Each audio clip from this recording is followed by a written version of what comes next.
Hello and good day, everyone. Welcome to Ignite Showcase number 7. My name is Ilva. I am one of the co-founders of Ignite, and I'm tuning in today from Latvia. Together with my friends and colleagues, Neo, Gustavo, and Xuanming, we are the co-founders of Ignite, and we established Ignite this year.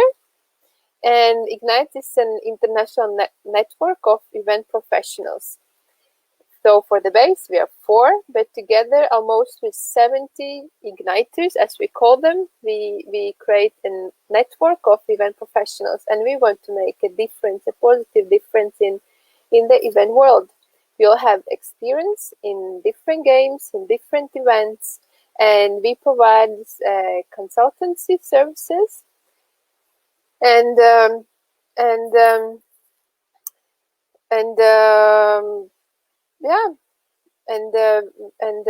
together with our igniters, we have started as well the showcase.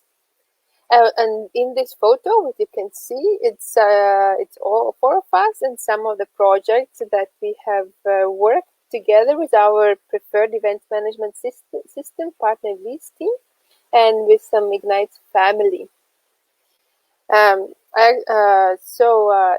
The main objective of the showcase series is to introduce and showcase event professionals, our friends who we have in the Ignite network.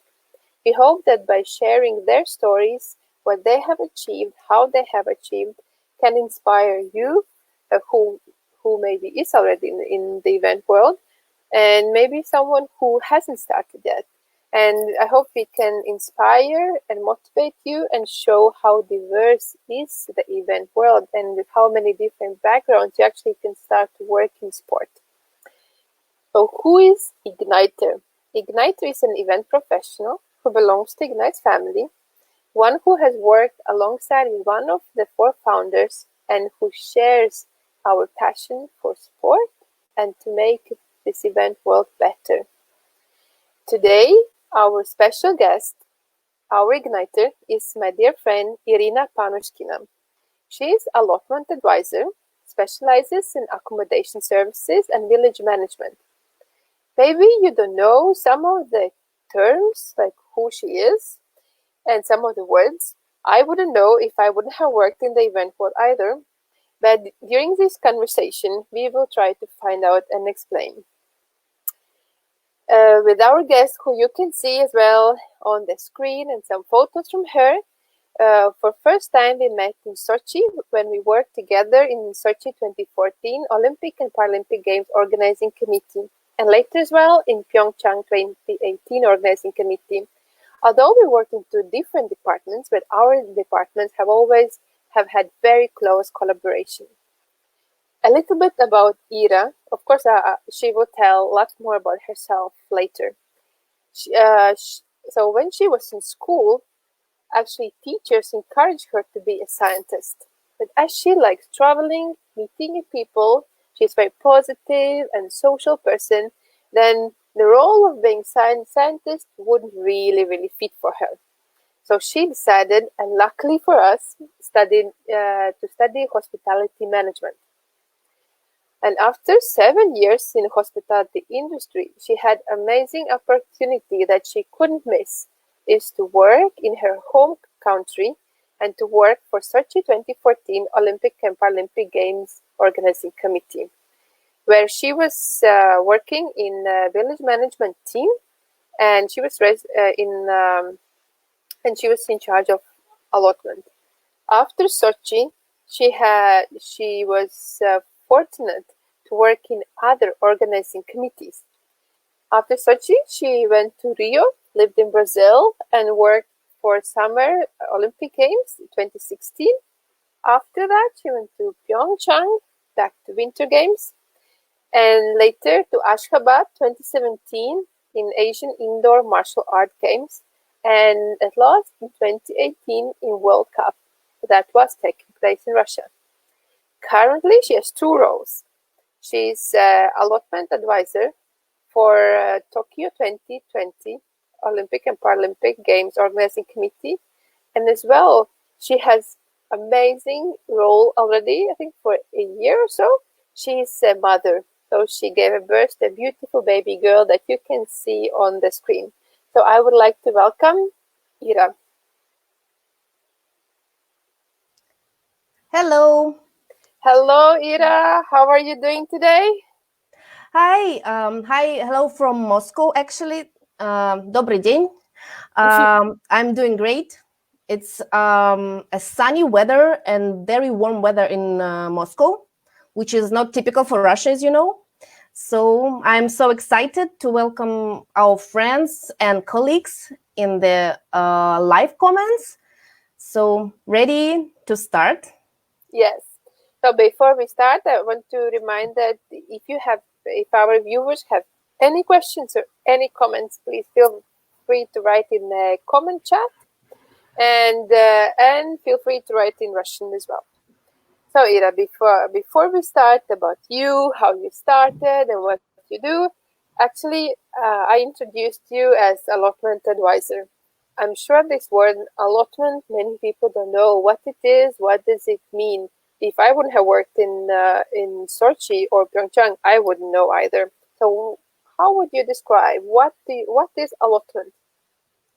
Oh, thank you for the question. Actually, this is the most common question, I guess, I get from my even colleagues and my friends. What actually allotment means? What do you do? And this allotment process is very unique. So let me tell you, like all the athletes, they reside in the Olympic Village, right? So allotment maybe did you ever see like all the beautiful national flags hanging out on from the balconies and windows in the Olympic Village? So this actually what allotment does. So it's assignment of the housing to the participating nations.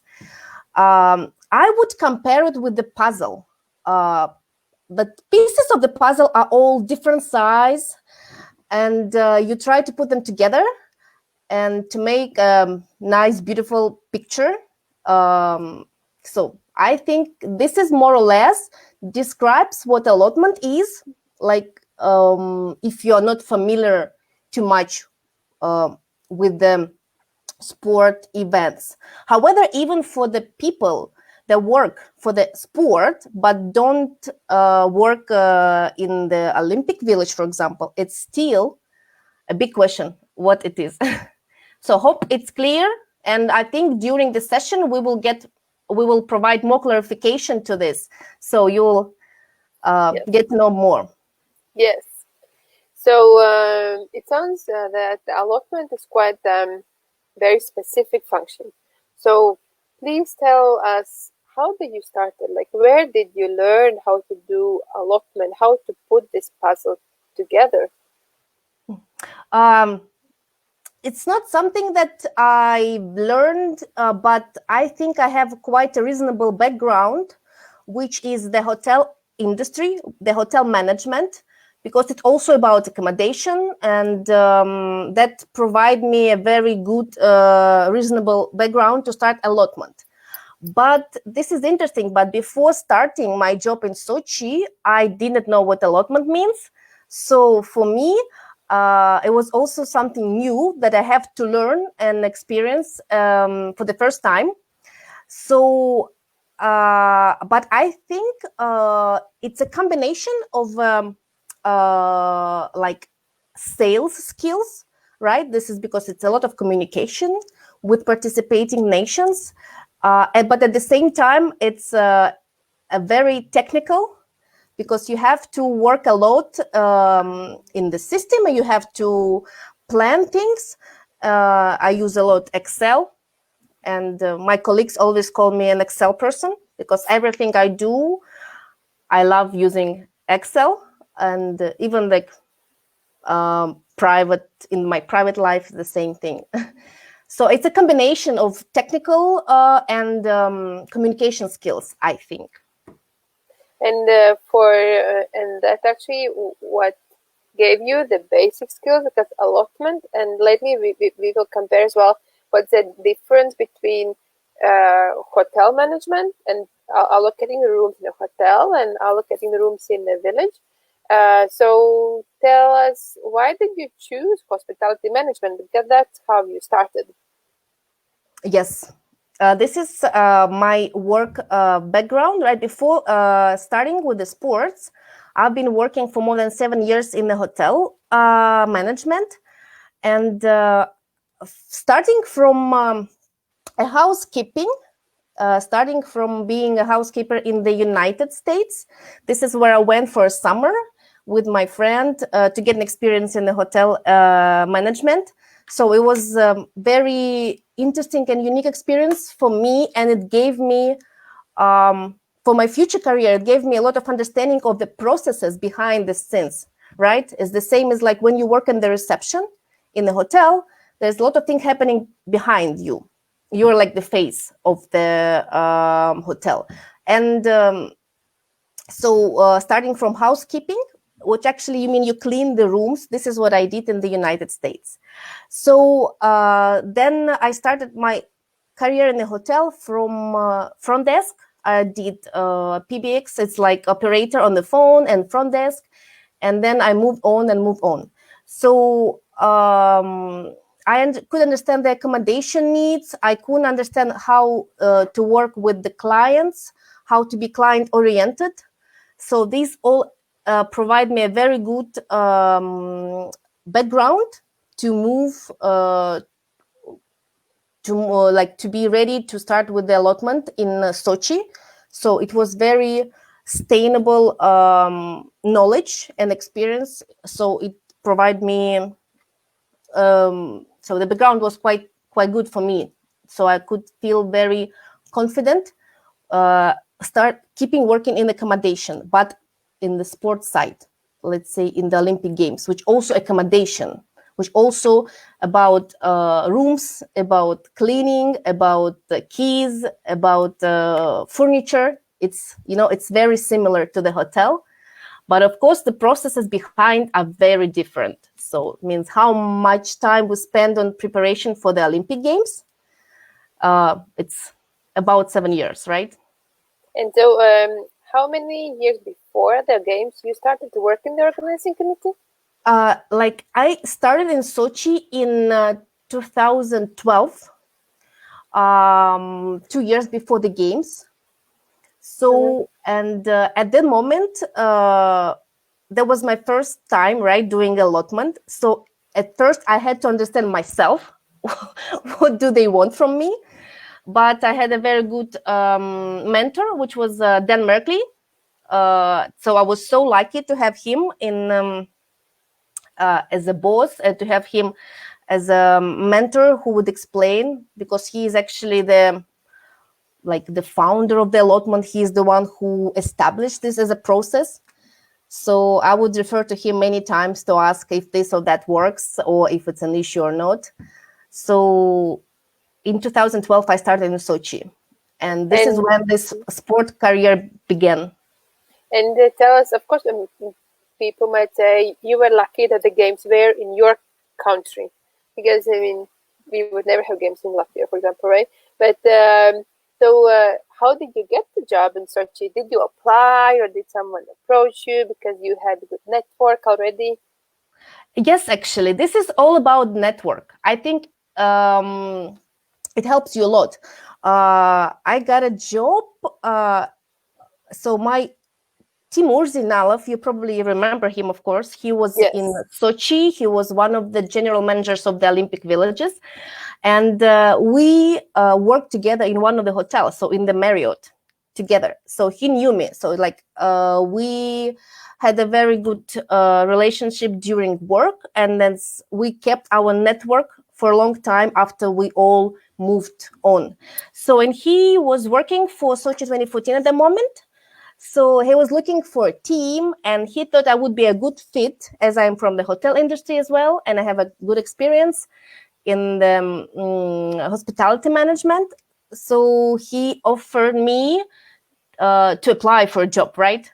And this interesting, at the moment, it was a very right moment in my life, because I was looking for something different. I was living in Moscow, and for me to have a job in Sochi was like such a success. I was so happy because I could live at the seaside. I was so tired of Moscow weather, and so this move was a very needed. It was too needed for me, and the personal wise and work wise. So, and I was. I knew that potentially I would have this role 1 year before actually I started, because I had to wait for allotment position to apply for it. So I had to wait for the moment. And almost for 1 year, I knew that I would be applying for this. So I could have enough time to get ready, to sort out all things I had to do at my previous job. So to finalize all the projects, to pass the projects in a proper way. So even though I didn't know until the last moment I'm going to get the job, but I was already looking and preparing myself. Also, I've been I went to visit my friend who already moved to Sochi to work for organizing committee in a different area. And I went to visit him for a few days to get familiar with the city, and I love it. I fell in love again with Sochi. So I said, yes, this is the most right decision in my life. So it was an exciting moment. So I was waiting, and then in 2012, I get an interview with Dan Merkley again, who was my boss and mentor. So I was lucky. He interviewed me, and he said, like, yeah, you're gonna get this job. Basically, this is what he said afterwards. I mean, when you start talking, I was thinking, okay, she got this job. It was I was talking too much during interview. This is what he told me afterwards. Yeah, I was lucky enough to get this job, and this is how I started in Sochi. I mean, yeah, it's always great to hear how people have started, how they got the first time the opportunity to start working in a sport event. And I want to go back. So now we heard what's the allotment and how you started. And then you mentioned that there's lots of similarities between allotment and hotels. So what would you say, what are the biggest differences between village where athletes live and you have to do allotment and the hotel? I think it's interesting to know what's the difference in the perspective, like in my experience, right? I can tell you what was the most different thing for me. In the hotel, you also accommodating people, you have different type of events, there's the food, transport, security. It's all about very similar things in both cases. But what is exciting in the hotel, you have events every day, right? You have groups coming back and forth every day. The visitors are coming like 24 hours a day. But in the sports, in the Olympic Games, it's one big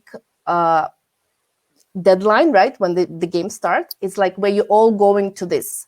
You're all waiting for this moment. So you kind of work. What was challenging for me in Sochi, like first year, like after moving from hospitality management to sports, the challenge for me was like you work every single day, but you don't feel the satisfaction as I used to have in the hotel management, where like you have an event every week or every day, and you can see like the finalization of your work. You see the happy faces of your clients. You see the good results of the event, of the meeting, and this is like what keeps you going forward. But it's different for the games for me, and especially when the first time I started, I could not feel that. So everybody was working forward this magical moment, what's going to happen in a few years. So that was a big difference for me work-wise. Mm-hmm, mm-hmm. And yeah, it's I think in the games, when we start to prepare for the games, it's yeah, you're waiting for this magical moment, or like when the games will start, and you're working, as you said, like crazy, and many hours and days, and then when the games starts, actually after the games, then actually the biggest satisfaction comes, And Yes. and that's, I think, this satisfaction or is the one why we want to continue and why we do continue to work in the games, although it's really hard. Yes. But you want to feel it again and again. Yes, Beautiful exactly. moment.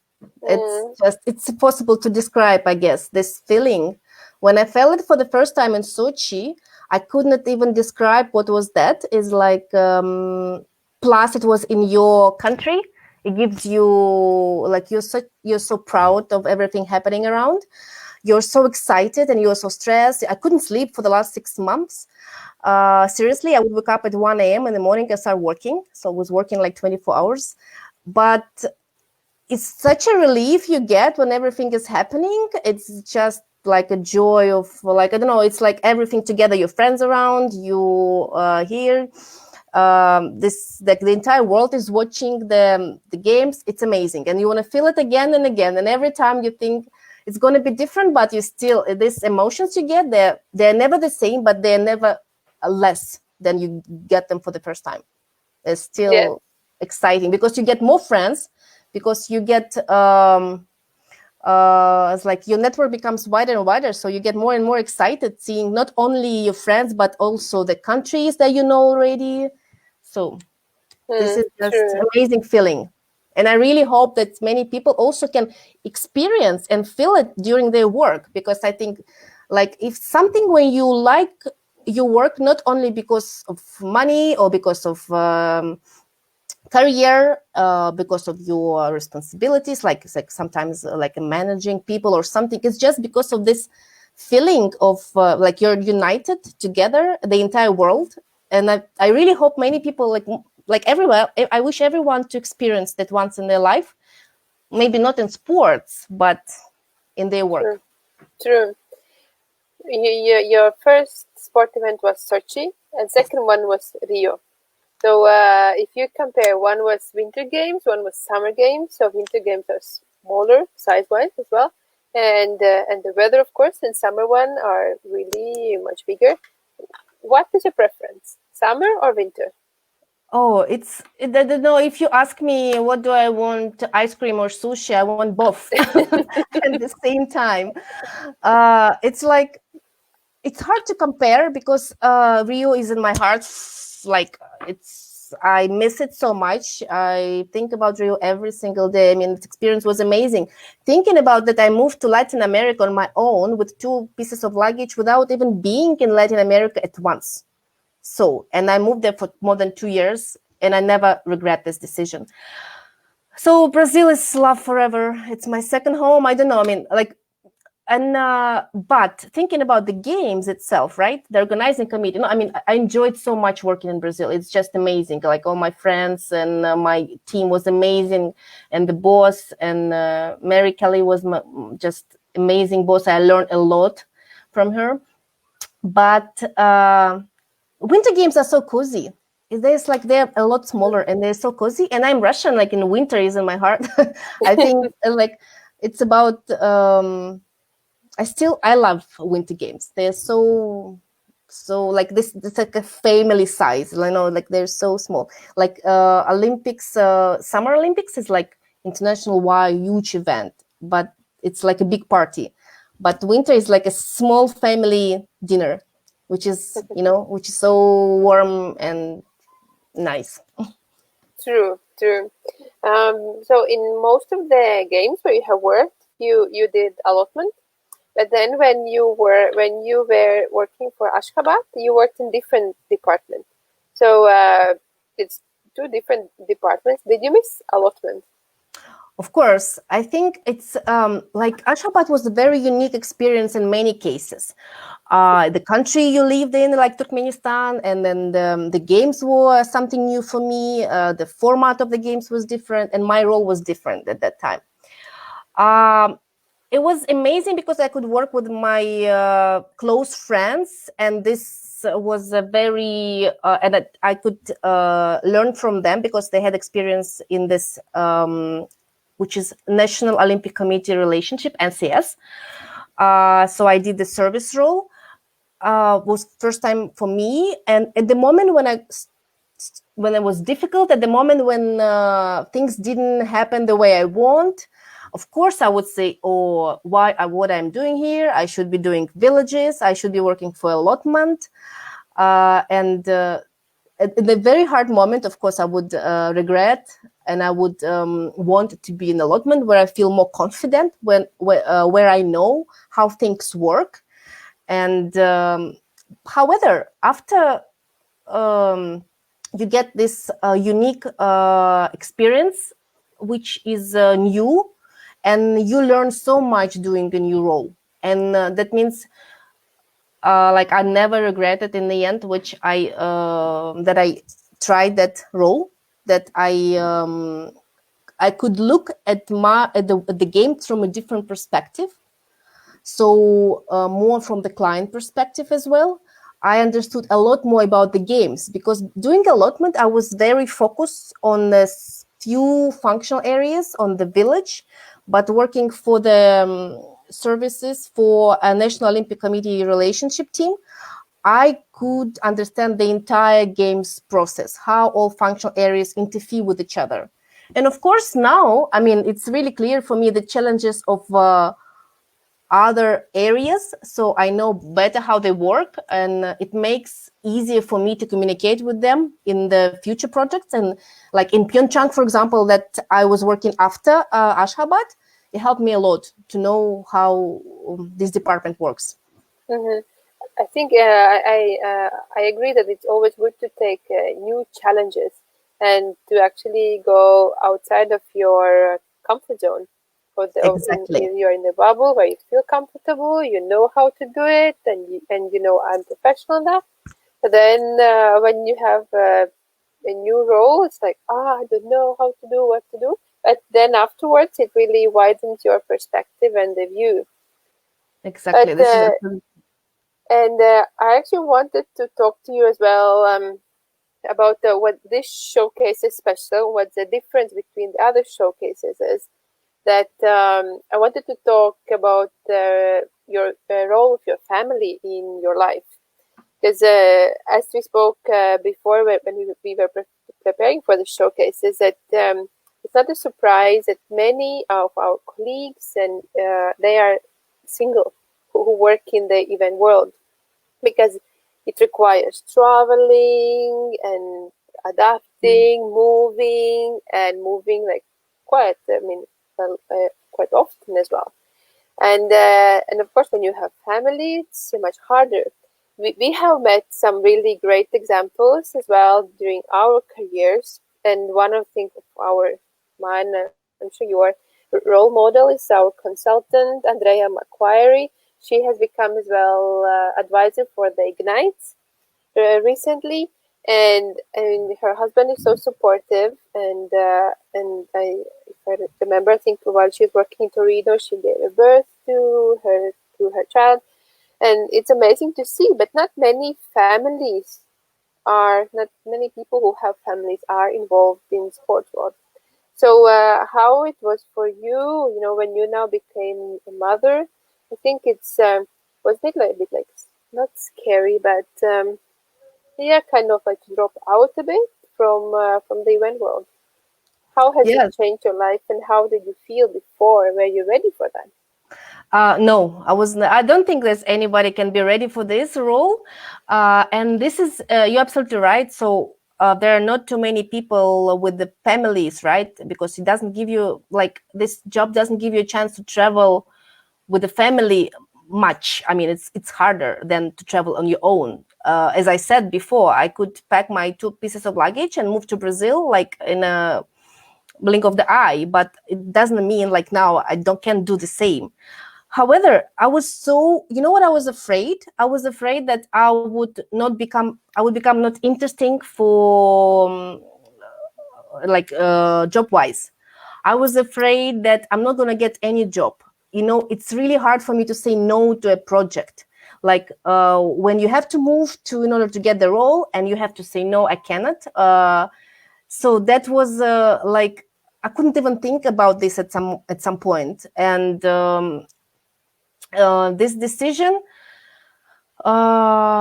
was really, really hard for me. But with the support of my husband, because he's very flexible and he's an international person as well, so I could manage. And also this job gives you a very good opportunity because the project has different stages, and at some point you can work, you can do a remote job. Some projects are short-term projects. You can do a small project and then you can have a break between projects. I mean, the flexibility of sports events network like gives you a chance to become a mother, to have this role. So even though it's really hard, but things worked really well for me. And I took the decision. I was afraid not to have a job, but you know what? It's like I had so many job offers recently, which like different roles, even like not in the events. So, and I realized that in this network, so you are important to people and you are important as a professional. And so this network is supportive if you have a family, and you can always negotiate many things. And it's only in was my fear, which in the end I'm so lucky that I was not scared to do this, right? And so I have a job now, and I have potential jobs in the future. So it's amazing. Yep. And can you tell so your husband, is he involved in sports events as well? A very interesting story. I know him since I was like 7 or 6 years old, because we've been studying in the same school. But then he moved to a different country, right? So, and I met him only when I was in Brazil. So, like, this is a funny story. Like, we live, I don't know, 200 meters away from each other in Moscow, but we met in Latin America, and this is where we get together. So, and he's a very international person, and his job is also about sports. He works a lot for football. And we also worked together in Rio, and he also had worked for Buenos Aires 2018. So it gives me, so I'm lucky to have him as my partner and my husband, because he understands what sport events world means. He is also international and ready to travel. He would never say, we have to stay, you don't need to this job, we have to stay for here or there. We always find a compromise. We always talk about what is important for us, how we can stay together, but at the same time get involved into the interesting project. And in the future, I mean, your baby girl is growing every day, and even if you decide to work for another event consultancy or like in more operational role on the spot, so how do you find? So is your family ready to move with you? To move again, to because he will need to find a job as well. Mm-hmm. But are he okay with that, and you as well? I think yes. Basically now, it's there's so many, like, especially with this. So as he's also an international person, and he also works for sports, and it's not going to be a big issue for him to find a job in any other country. And I think if an opportunity comes up where we have to move, we would be so happy because it's like when we live in one place for more than 6 months or 1 year, it's like, okay, it's time to move. We both love traveling. I was in Rio.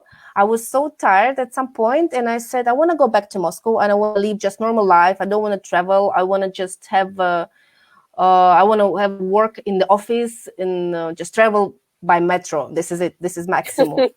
But after 2 months being in Moscow, I said, no, I'm ready to travel. And like when you rent an apartment, doesn't matter when you have to pack every time and like, move and organize your life from zero. It doesn't matter. It's so exciting. We love it. And we both love it. So if this opportunity comes, we would be super thankful. And of course, there potentially could be some challenges, but it's all manageable.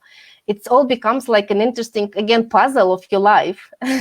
You just need to put it all together. And it's also exciting process in terms of seeing when you think at some point that's not possible, but when you just think and you start negotiating and you start looking at the things from a different side, you understand that everything is possible. It's just a matter how you properly plan it. And so we're waiting for the new opportunities. So there are so many countries to travel. Yes, Still. yes. And I still can relate to that. Although I'm back in my home country and I have a permanent job currently, but now with the lockdown, when we have been mostly at home, my last travel was in the beginning of March. But then I was traveling quite a lot lately, and I was like, I really want just to be at home, not to go Yes, anywhere. But now, true, after 3 months, I'm totally ready to go true. somewhere again. We have a question Yep. from Neo. He's asking, how does your daily life look now? What is your routine? How do you balance between your Oh, work and the family life? So it's actually very interesting because for me, this remote work was something new, right?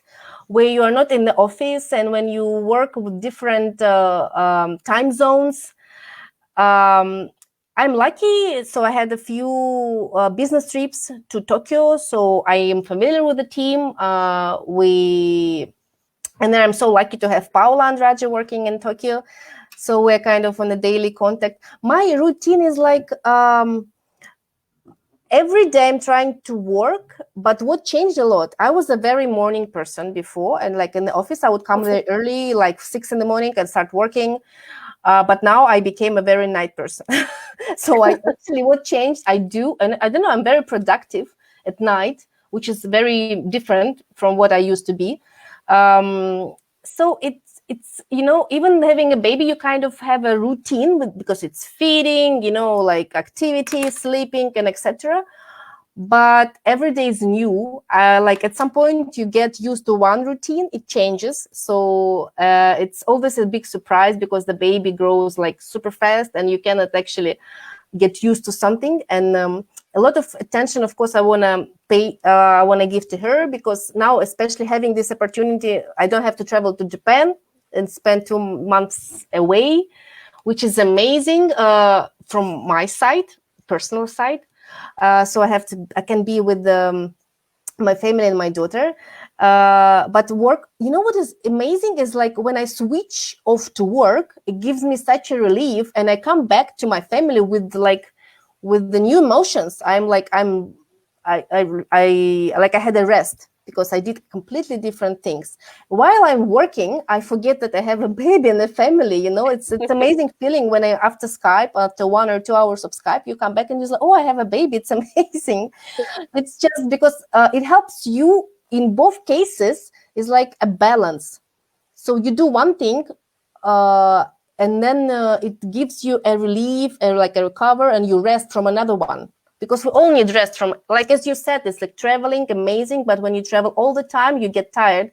The same about like being a mother as well. If you do it 24/7 and you don't have a rest, and cannot you go and read a book, or cannot do work, can go and see a friend for coffee. So it's hard. So it helps a lot. Having a job helps me a lot. And I didn't have a single day off, basically, since Wow. even in like since I gave birth, I was working, and it helped me a lot. And can I ask, so if the games would have happened this summer, so would you have taken the baby with you, or would you have gone for 2 months and left the baby with your husband in Moscow. Interesting, because my life is the same as Allotment. It's like a puzzle. So I had like 3 or 5 scenarios. So I had plan A, so we all travel together. Plan B, I travel when they come and then they leave. Plan C, I come and then they come. So I had 3 zillion plans, and we wanted, so it's gonna be, so we just adjust based on the like upcoming information closer to that. So we didn't have to do that, but we had like, I guess, 5 plans. Wow. How we would do in case I have to travel for almost 2 months. Yeah, we have one more question, and that's the last question what we'll take today from Anya. And so she's asking, how do you think COVID-19 will impact allotment or village operations more generally in upcoming games? Oh, interesting question.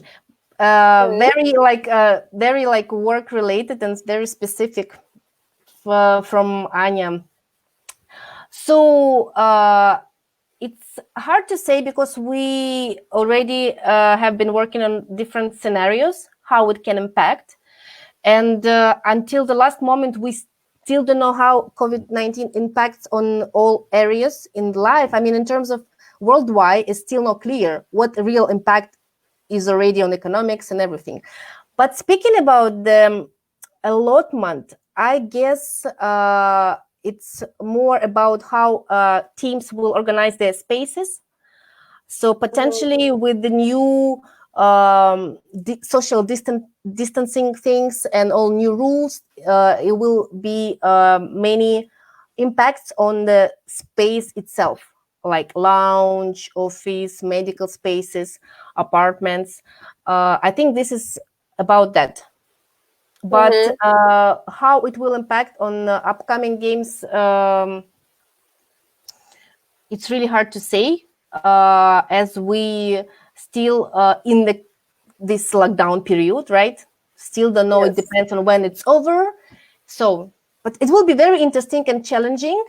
And so for us, it will be all new, which makes you understand and that none of the projects are the same. Every single project is so different, and you don't expect, and you think like what kind of challenges you're going to face, but then you have unexpected situations, and this is how you deal with them. So this is like what makes this job is unique and interesting. I agree. I totally agree. And we are summing up and almost finishing. We have had a very interesting, I think, conversation, and time has passed by really quick. Yes. I think your story has been very inspiring, especially I think for our colleagues and friends who would like to have a family. And we can see a comment from Daulat, and he's a great example as he's, I think, traveling with a family as well. And he's one of the examples who is in the sport event world and is having an amazing and supporting family. My last question is, what would be your advice for people who are in sports world, who would like to have a family, and maybe as well, especially women who would like to have children and maybe are afraid to drop out for a while, and how it would be to come back? What would be your advice? So that will be quick and just go for it. But what I can tell you definitely is like being a mom and at the same time doing working in sports. Working in sports is one thing, but when you become a mom, it's like your level of efficiency increases like in a moment. I mean, the way you can manage many things at the same time, Multitasking. Yes, multitasking and like efficiency is on the extreme level. It was never before. Even if I was afraid that I'm going to lose it, no, it really became on a very high level. So it helps you. This motivation that you get going to work and coming back from work will give you this efficiency level. I mean, it's amazing that you would be actually enjoying both like having both. So when you have this is life balance, just go for it, and you will realize how life actually brings you all possibilities, and you just take them. Yes, yes. Thank you for finding time and to share your amazing and inspiring and motivating story. I'm so happy that our life path has crossed, and I'm sure it will cross again, and that we have met and we have worked together.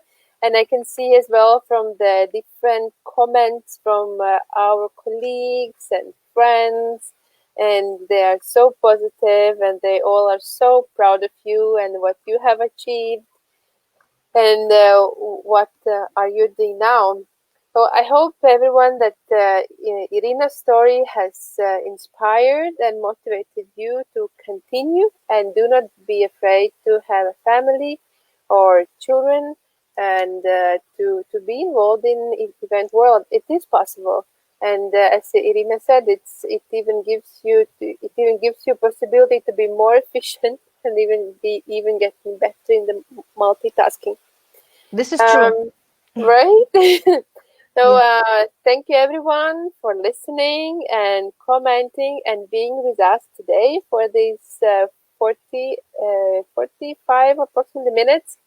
Our next episode for Ignite will be next Monday on 15th of June, where we will be showcasing one of our co-founders. This will be the last showcase for this series, and we will start again with showcasing our friends and igniters and from our network in I think it's in July.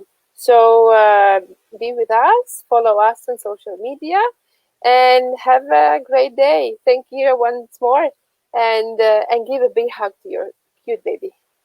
Thank you. Okay, bye bye everyone. Bye bye. Have a nice day. Thank you for coming.